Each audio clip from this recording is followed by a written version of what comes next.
Penerjemahan berbantuan komputer. Pada 1990-an, perusahaan perangkat lunak dan industri teknologi mencari cara untuk meningkatkan produktivitas dan konsistensi dalam penerjemahan produk mereka di pasar internasional. Dengan berkembangnya teknologi komputer dan internet, perangkat penerjemahan berbantuan komputer diperkenalkan. Alat utama dalam perangkat penerjemahan berbantuan komputer adalah memori terjemahan, yang menyimpan teks terjemahan dan teks sumber untuk digunakan kembali. Memori terjemahan memungkinkan penerjemah untuk menerjemahkan ulang teks yang serupa dengan cepat, serta mengelola terminologi khusus. Selain itu, memori terjemahan terintegrasi dengan perangkat lunak tambahan yang mendukung pengelolaan glosarium dan berbagai data linguistik. Meskipun penerjemahan sebagai disiplin ilmu berkembang, adopsi teknologi penerjemahan masih lambat. Dengan banyak aspek teknologi lebih diterima di industri daripada dalam akademia.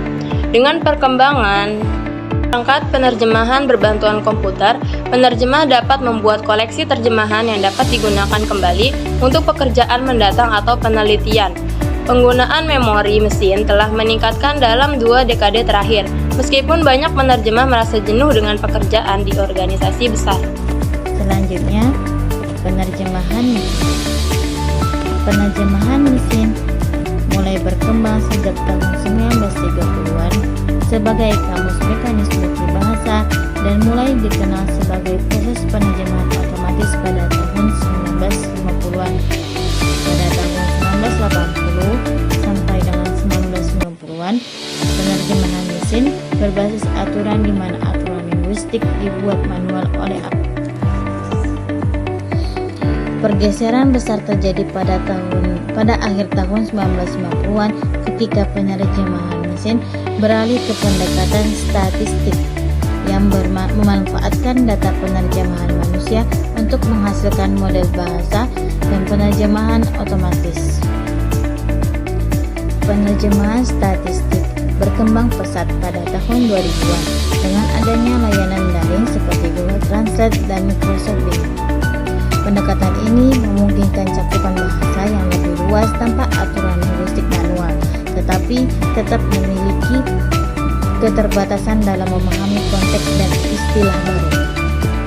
Semakin banyaknya data penerjemahan, sistem penerjemahan mesin terus meningkat dalam kualitas. Namun tantangan utama terletak pada kualitas data yang digunakan dan keseimbangan antara jumlah data dan kecepatan pemrosesan. Penerjemahan mesin juga telah menjadi alat dalam industri penerjemahan meskipun efektivitasnya lebih tinggi pada teks dengan pola linguistik sederhana dan berulang. Selanjutnya, dampak pada proses dan produk terjemahan. Yang pertama, mengubah alur kerja penerjemah yang membutuhkan kompetensi teknis baru. Yang kedua, memunculkan jenis konten baru seperti situs web, video game, dan perangkat lunak yang membutuhkan pelokalan. Yang ketiga, menciptakan peran profesional baru seperti penyunting pasca dan spesialis pelokalan.